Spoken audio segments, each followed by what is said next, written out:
Welcome, folks. I'm Jabby Kuwait, joined by STEPH. Hello. What up, bro? What up? I thought we would try a different video today. This is called The Evil Economics of Tinder. Ooh. And so I'm always happy to talk about dating apps. So you guys, if you haven't already, hit that subscribe button, bell icon, all notifications, and pretty please vote this up. Let YouTube know you're enjoying what you're watching. While you subscribe and upvoting, subscribe to Magnates Media. I don't know how to say that. I'm sure that they'll tell us in the video. Magnets Video, to guess. We're gonna go with that. So yeah, there's a link in the description below if you want to click on that link, give the original video an upvote, and subscribe to their channel from there. And here we go. Let's check this out. Relationships are powerful.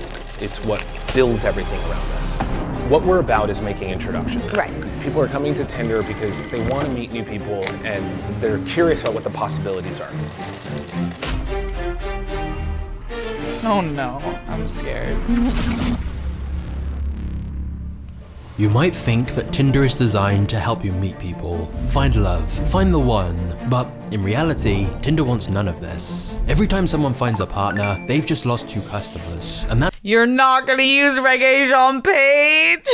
What? Did you see who that Oh, is? I don't. No, that's what I even was thinking about. I was thinking about what he's saying, and it frustrates me. It's like, you know, the smoking companies don't want you to quit because then they lose you as a customer. Yeah. That's what I think about every time I'm using a dating app. Is like, you don't want me to win because then you lose my whatever, my eyes on the ads or my money for the subscription. That's bad for business. Instead, Tinder has used a genius strategy to monetize loneliness, which has helped it become one of the most profitable apps in the entire world.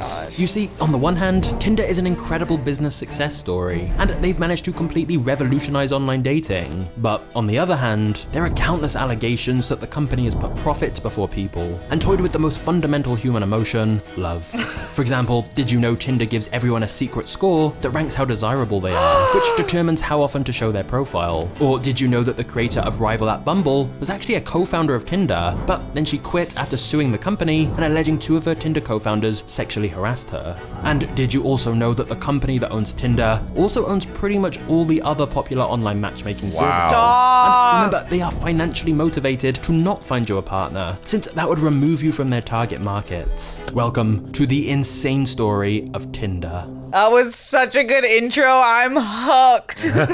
I'm mad because these are the things I've been pondering for a while. I'm like what I just said a moment ago. They don't want you to win, then they lose you. It's exactly everything he explained in his thesis. Like, they're monetizing your loneliness, and that's really fucked up because this is how we talk to each other now. Do you watch The Social Problem on Netflix? You mean the social dilemma? Oh, Social Dilemma on Netflix? Yeah. This reminds me of Instagram's tactic of that scroll, right? And so when you updated your page, it gives you that like icon and it actually sends endorphins in our body. And I'm sure the Tinder swipe does the same thing. We're like, yes. Tinder started out as a fun way to swipe through singles in your local area. It was new and exciting and everyone was talking about it. So you joined, and you were getting matches. The conversations were fun, and you were thinking how great and easy this is. But then something changed. You started getting less matches, less messages, ads started popping up. The amount of swipes you could do each day became limited. Once an app designed to help you meet new people now seemed like an app designed to help you spend more money. The excitement was gone. You were rarely meeting people anymore. Were you doing something wrong? Then you saw an ad for Tinder Gold. This is too real, man. I've experienced that where I'm like getting all kinds of matches and then the same exact profile, I stopped connecting with broads and I'm like, I look better now than I did when I first started Tinder. Why is this so much harder? It's so ridiculous. And show you the people that were interested in you. You thought, that's what I need. This will get me back to the dates, the fun, the memories. You took out your card and made the purchase. Grody. $14.99 a month. It'll be worth it, you remember thinking. Yeah, that's what guys gotta do, just to get your attention. It was like the old Tinder. Didn't you know? You were getting matches and messages and dates, but then just like before, it all dried up. But Tinder had a new solution. You can upgrade to Tinder Platinum for an even higher fee. Y'all are You started sick. to wonder, what's going on? And to truly understand that, we need to travel back to where it all began.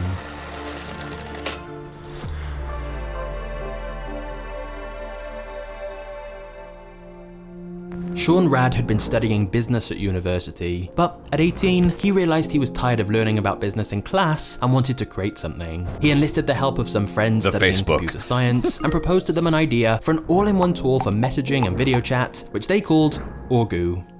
However, after months of work, Sean's first business was not a big success at all. But it did do one thing. It made Sean realize that with a little help, he could create almost anything. So Sean began brainstorming more ideas, and together with his college friend Justin Mateen, they came up with the idea of a flirting app loosely based on the concept of Hot or Not. According to the social network, that's how Facebook got started. Was off of like inspired by Hot or Not. After getting a software engineer called Joe Manoz on board, the three of them worked tirelessly for 3 weeks to create a prototype of their idea. The app originally had a thumbs up or down layout, but after showing the prototype to some friends, they realized it would be even better to try and gamify the app as much as possible, which led them to introducing the infamous swipe feature instead, as a way to quickly say yes or no to a potential match. They also originally called the app Matchbox, and the reason they changed the name is really interesting. You see, Sean and his friends had developed the app during a hackathon, which is basically an event that brings computer programmers together to work and collaborate on projects. But this particular one was hosted by Hatch Labs, a startup incubator owned by a giant conglomerate called IAC. And what's interesting is that IAC owned the Match Group, a company which has a majority stake in Match.com, Plenty of Fish, OK Cupid, Our Time, and pretty much all of the other most popular dating sites. They have a near monopoly on online dating, so it wasn't that surprising that after the hackathon, they invested in Matchbox. Except the name Matchbox was a little too similar to their dating app, Match.com, so the name got switched to Tinder. In an article about Sean Rad written in Bloomberg Businessweek, they commented that he was awfully evasive when talking about Tinder's relationship with IAC, and they had to ask him about it over and over again before he finally acknowledged that IAC was not just an investor, but the company's majority owner. Of course, at the time, nobody had any idea that very soon, Tinder would become one of the most profitable apps in the entire world. Fuck Tinder. Straight up. I'm so mad. It's ruined interaction. That we depend on have ruined interaction where you can't just walk up and talk to someone anymore without coming off as a creepo. What are you supposed to hit on a girl? You can't talk to them at the gym. You can't talk to them at the coffee shop because they're studying or whatever. Like, you can't talk to them on the sidewalk because then, you're whatever. Wait for the signals, men. Like, are they making eye contact with you? Once you can get like a pretty good look, then you can go in for a nice conversation. Like, how's your day? Hello. Ask them a question. You notice something like they're wearing like a Naruto shirt, maybe make a comment on that.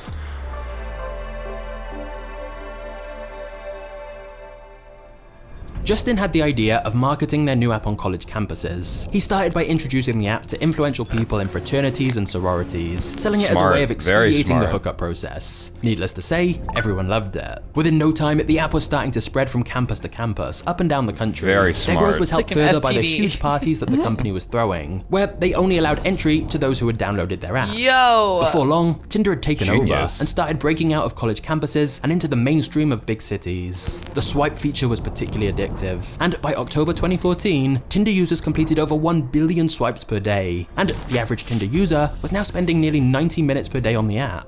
Tinder was also named the best new startup of 2013 by TechCrunch, and so Sean Rad and the rest of his co-founders were riding a high. They were even featured on the covers of magazines. Of course, as Tinder was becoming more famous, they did also attract some negative attention. There were many complaints that Tinder was making dating overly superficial and just about looks. And there was also data that showed Tinder was causing an increase in infidelity. Actually, that's true. That happened to me. It's always been about looks, though. I mean, on the dating apps, ever since there was online dating, it's like they're seeing your face before anything. Hot or not, we're just sort of drawn to that for some reason, even though that's not how I feel like most women decide on a match with a male partner. That's a component, obviously, but like I've seen some like questionable looking dudes end up with some pretty fine broads, and you come to find out they're super nice and they have money and they're funny and all this other stuff that like also factors into a female decision, whereas guys are pretty like Visual. we're very visual. Yeah, I think the way that it's like the whole screen is just a picture, you would have to scroll, so it makes it easier for your mind to just start making snap judgments on photos. it's like a one-liner that women never fill out. It's like a name and Too age. lazy, didn't write. I'm Yeah. like, well, thanks. How am I supposed to start an interesting conversation with you off of that? I procrastinated this too, Yeah, like our exactly. relationship. However, the real controversy was what was happening inside the company. Oh.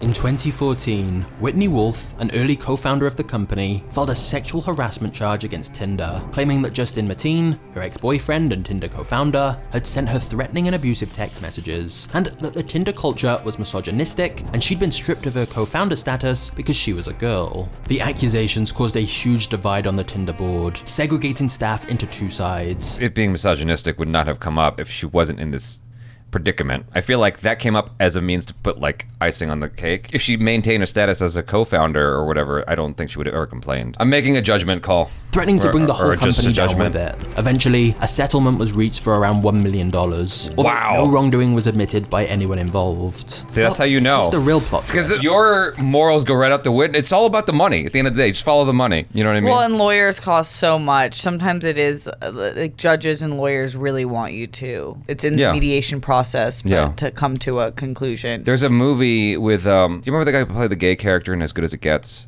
Greg Kinnear. He has a movie where he basically reinvented the windshield wiper because Ford's windshield wiper was terrible. It was a true story about a guy who basically fought court battles for like 30 years with Ford. And Ford kept trying to pay him off, and he's like, no, it's not about the money. There's a principle here. She took that money and went off and made Bumble. Yeah. So she saw like a long-term thing, but like it's impossible to know where her moral compass actually is. That's all it is. That's the end of the sentence. I have no idea where her moral compass actually is. If she actually cares about it being misogynistic or not, you know? After quitting the company, Whitney then went on to found Bumble, a direct competitor of Tinder, with a very similar concept and design. The two Except companies would go head-to-head in women speak multiple first. court battles for years to come. This would include a lawsuit alleging Bumble was guilty of patent infringement and stealing trade secrets from Tinder. Then, in December 2016, a guy called Greg Blatt took over as Tinder CEO. But in yet another twist, Greg was later removed as CEO after he was accused of sexual harassment by a different former vice president at Tinder. What? He later filed a defamation suit against his accuser, saying the whole thing was a smear campaign against him. So the truth behind all of this is still a little unclear. But either way, it's not a good look for a dating app to have two executives removed because of sexual harassment claims. Not just that, but Tinder has openly admitted that there are definitely registered sex offenders on our free products, since Tinder don't vet who uses the app, which has inevitably ended up in some Tinder horror stories. Oh yeah, there's a Not whole to movie mention about the that on people getting Netflix. scammed through the app, like the Tinder swindler who conned his one. victims out of more than $10 million. However, perhaps the most controversial element of Tinder is how it makes its money.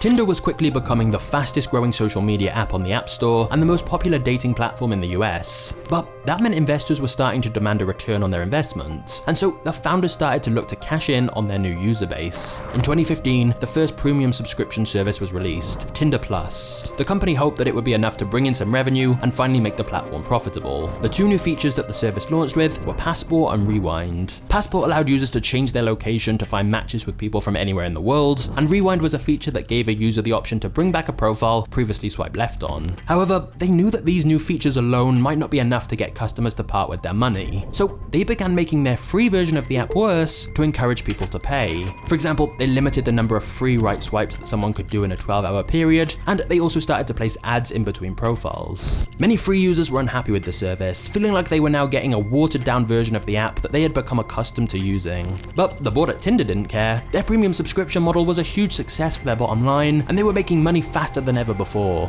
And to be fair, they have to make money somehow. The problem was that this was just the very, very beginning of Tinder's monetization plans. But first, Tinder had another lawsuit to deal with. You see, Tinder had been sneaky with their pricing of their Tinder Plus subscription, because they offered the service for $9.99 to under 28s and $19.99 to over 20s. What? An age discrimination lawsuit in the state of California would later be filed, and Tinder would be forced to pay millions of dollars in compensation. Despite this, in other places where they hadn't been sued, Tinder continued to discriminate with their pricing. Research found that an older straight male could pay $34.37 for Tinder Plus, whilst a queer female under 30 would pay $6.99 for the same service. Tinder were quite literally discriminating based on age, gender, and location, and charging certain people more for the exact same service. They shouldn't charge women at all. It should just be like clubs. There's a reason why women are allowed into clubs for free. Is because they're bringing in the money. Yeah. You go in for free, guys are going to come in and buy drinks. Yeah. It's basically the same thing. The only guys should be spending money on their Tinder profile. Obviously, it's a very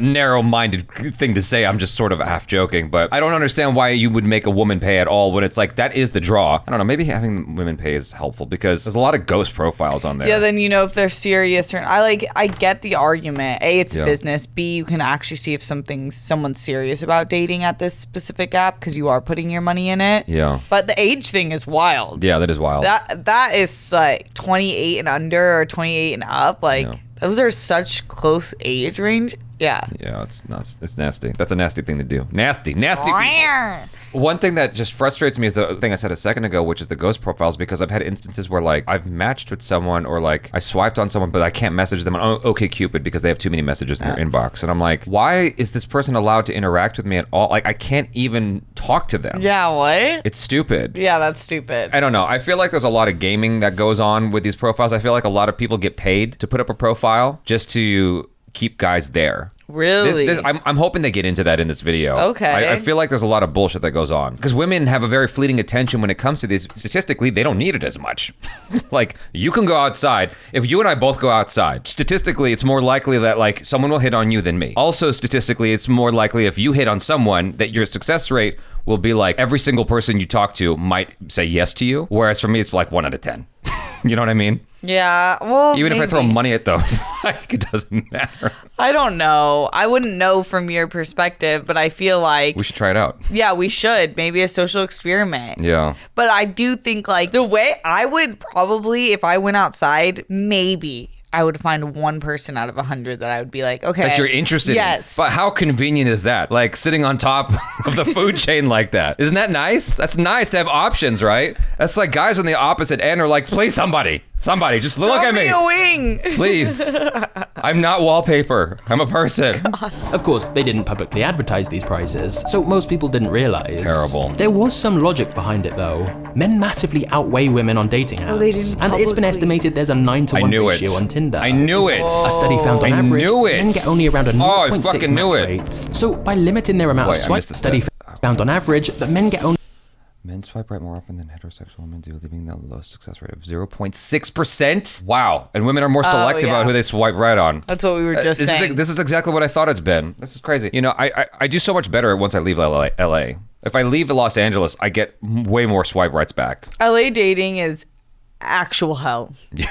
0.6 match rates. So by limiting their amount of swipes each day, the chances of a normal guy getting many matches goes way down, which damages their self-confidence and encourages them to pay money. So they're much more likely to pay for Tinder Plus. As a result of this subscription plan, Tinder were now making more money than ever before, which allowed them to ramp up their expansion play, baby, overseas. pay to play. Tinder was going global. But before long, there was pressure from the board to increase revenue again, which is what led to Tinder releasing a new higher tier of their premium subscription, this time called Tinder Gold. For an extra $5 a month, or $10 extra if you're over 30, you'd be able to see the profiles that were swiping right on you and get 1 free profile boost per month. Now, profile boosting was something that was introduced to allow you to pay to put yourself at the front of the queue, increasing your chances of getting matched. It was around this time that free users started to report they were seeing a significant dip in interactions, but more on that later. The extra features and higher price point would mean that Tinder was now becoming not just one of the most popular apps on the App Store, but one of the most profitable too. Tinder ignored the ever-growing community of loyal fans that were complaining the app was turning its back on its very users that had made the app so successful, and instead, Tinder released a third, even more premium subscription tier, this time for $19.99 per month, or more if you're over 30 of course. And for this, Golly, you could be 40 the lucky bucks! holder of a Tinder Platinum subscription. Oh This my allowed you God. the ability to message people before even matching with them. Oh, nice. Thus negating the whole mutual attraction system Okay. that Tinder was literally I founded guess I'm gonna on. be investing And in Tinder to make matters again. even worse, in September 2019, the US Federal Trade Commission sued Tinder's parent company, the Match Group, for knowingly using and or creating fake users to bait men into subscriptions. I fucking Tinder knew it! uses to get more money from its users. Didn't I say it? Yeah. I swear I haven't seen this video before. This is something I've just been feeling while using the apps. I'm like, there's gotta be fake profiles on here. Is hiding potential matches from free profiles. They tell you that you have all these people that have swiped right on you, and all you have to do to see them is pay for the subscription. Exactly. But Tinder still had even more monetization tricks up its sleeve. For example, if you wanted even more profile boosts so your profile could be shown to more people, you could be charged up to $70 for it. You could also pay for ridiculous. priority All the apps do likes, this. or you could pay for 70. super likes, which puts your profile in a different color, which Tinder says helps you stand out even more, or possibly just look more desperate. This is The sick. point is, Tinder loves all these different microtransactions because it gives you every opportunity to solve your own loneliness with money. I'm just gonna be real with y'all and you. On Hinge, I was getting nothing but fat broads. No shame, you do what you gotta do. It's like, if that's how you live your life, that's cool. I wanna date someone who's into working out as much as me. Yeah. How's that? That makes you want someone with the same lifestyle as you. Thank you. That's exactly. I'm trying so hard to make sure I don't dig myself a hole here. No, you're not calling anyone ugly or anything. Yeah. It's about lifestyle, I think, at the end of the day for you. And that sometimes breeds a certain. I tried out Hinge, and I was getting nothing but big, beautiful women, okay? And someone told me in a live stream, you have to go to this other section to access the people that I would actually be interested in. And it's this step-by-step process of paying. You pay for roses, you pay for access to actually connecting with these people. It's this huge game of constantly buying roses, which are $2 a pop, just to open the conversation up with these women who never respond. No matter how cool your shit is on your profile. It sucks because it makes it worse for everyone, right? Because it's those women that you're not interested in and probably aren't interested in you. You know what I mean? It's they're showing people things that they don't want just so that they can pay. It's a hook, line, and sinker, Yeah, I had Hinge for I did it for a show where I got an account for 24 hours, and I was so overwhelmed by the ads and shit. They would be so all of these people came in, because it's your first week, you get a ton of people. Yeah. And you had to swipe through them one by one, and all the images are blurred, so you can't go directly to someone unless you pay $15 a month. It's just a waste of time for me. Honestly, I don't entirely mind the payment programs. I just don't like how deceptive it all feels. Hinge's mantra is it's the app designed to get you off of it or something like that. You're not supposed to stay on Hinge. You're supposed to find someone and leave, which is bullshit. It's all just marketing. And then Okay Cupid, it's the same sort of scam where, you have different tiers where you can get this many swipes and this many whatevers, and then you can see who likes you. And oftentimes, the people who like you already, you're like, oh, okay, well, Yeah. let me just keep swiping aimlessly. In no world do we have anything in common. Yeah, exactly. And so the best thing is to just meet people in person. It's so hard in LA. I've done it a few times, and it always is just you gotta lower your standards. Go outside, lower your standards a little bit. I can't, because it's for life. Yeah, well, it doesn't have to be.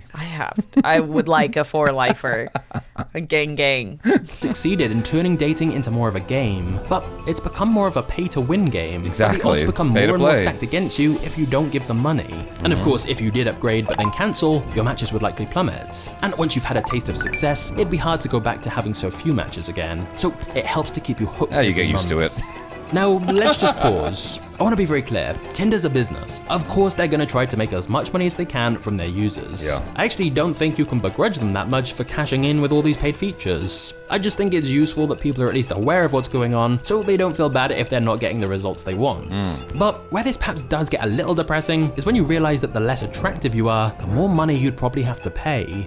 That's because Tinder has another secret they don't want you to know, which is that every user has a desirability score, a hidden rating given to each user that governs how often they're shown to people and who they're shown to. Please talk about race. This used to be called the ELO score, but Tinder claimed they got rid of that and replaced it with something else, which is almost certainly very, very similar, but with a different name. Basically, if Tinder's algorithms determine your profile isn't popular enough, they'll stop showing your profile much to the people that Tinder's algorithm thinks Unless you are pay. more attractive. You can pay. But still, get despite seen all more. of this, I think what's most interesting of all about the economics of Tinder is something called the Tinder paradox. I'm convinced that there is a degree of racism going on within this thing, and they've actually got stats that help support that. I forgot where I heard the stats. I mean, there's been stand-up comedy that's talked about it. The guy who used to be a doctor that was in Ken Hungover, Jeong. Ken Jeong, he talked about how statistically, Asian guys and black women are the least likely to find partners. And so he made the joke of oh, we should just get together, Asian dudes and black women. Asian and black people unite. Romeo must die. I'm so here for it.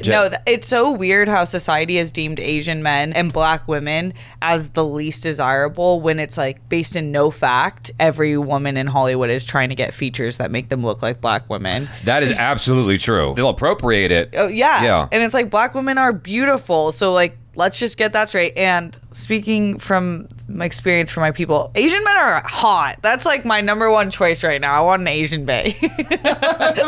So stop the slander on our Asian men. Yeah. I mean, being half Asian, gets you a certain quality card, I guess, or certain points. Where I find the most success is full Asian women who are into hoppas. like myself, or Hispanic women who think I'm Hispanic. And then I'm like, all right, cool. Let's go with that then. I find it's been harder to connect with Caucasian women. Not that I haven't, but it's been harder because Caucasian women don't tend to date Asian guys, or even half Asian guys for that matter. I've had one long-term relationship with a Caucasian woman. It just doesn't happen statistically for me as often. Yeah. I was hoping it was going to dive into the racial parameters, because I do think that's a big factor, but it'd be so hard to figure that out though. Like they would need someone on the inside to like show them their algorithm or. Well, they have stats on all that stuff, yeah. But I guess he's just not going to dive into it.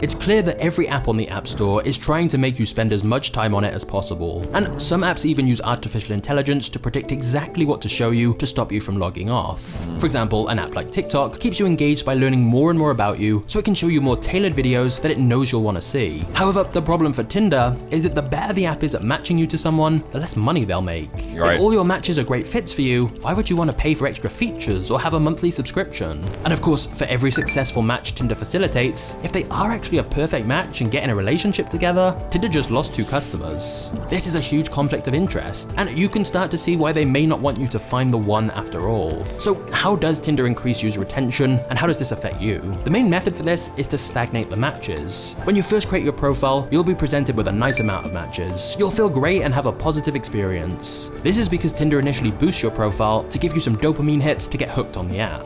But pretty soon, those matches will start to tail off. But just as you're thinking about deleting the app, your phone will buzz. A notification from Tinder. I know that feeling! Just like that, dopamine is released in your brain and you're you hooked again, fuckers! back to swiping in search of more matches. It's reported that Tinder uses data science to know how often the average person needs to receive a match in order to regularly use the app. They'll also know the average number of matches before someone finds a date and deletes the app. So Tinder tries to keep you in this Goldilocks zone of just the right amount of matches to keep you happy, but not happy enough to delete the app.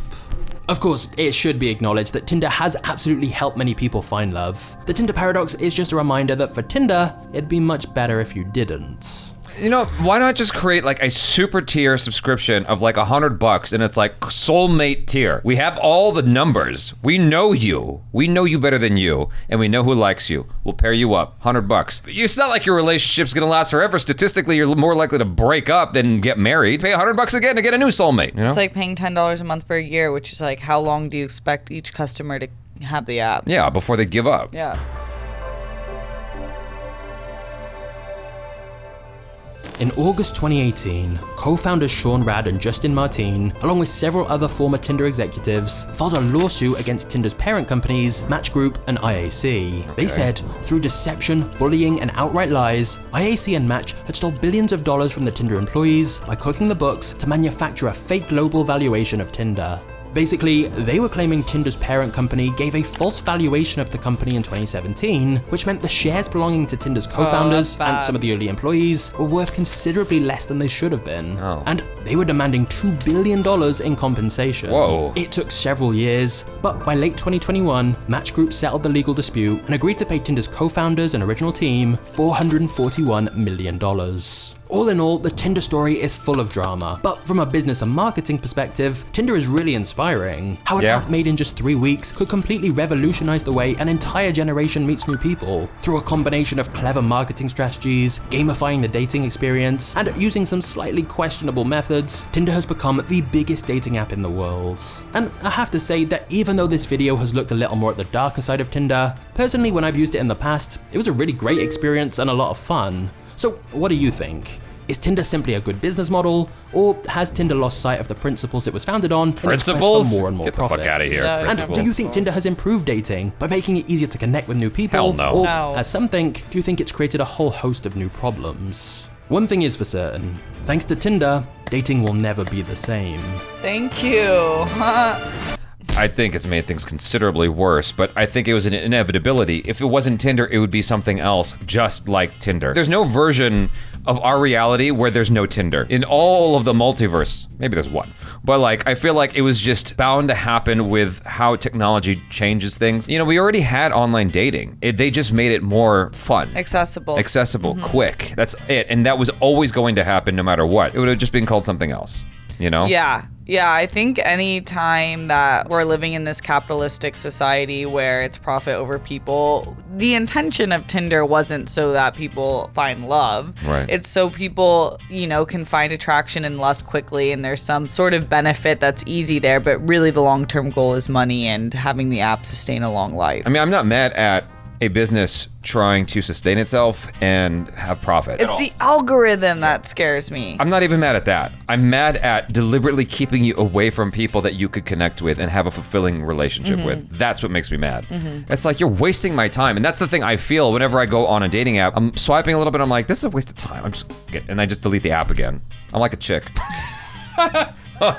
It's the opposite end. I don't even need this. Yeah, exactly. Let's go get marks. Exactly. So the story, I'm going to wrap this video up with the story. So it's very quick. All that happened was I was at the gym. And as a guy, you're actively trying to balance between seeing what someone looks like and not being a creep, and then deciding whether or not it's worth jeopardizing your emotional state, your self-respect and all that stuff, and how you're going to feel after she says no.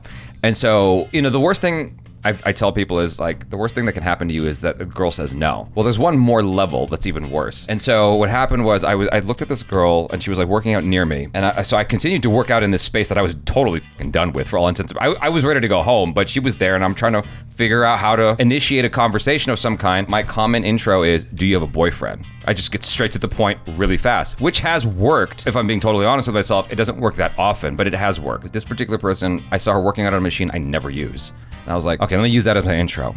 And she's got her headphones on, she's doing her thing, and I saw she was on a break because I was waiting for that so I don't interrupt her flow. She gets up, I walk up to her and I point at the machine. I'm like, hey, how often do you use it? And she just went like this.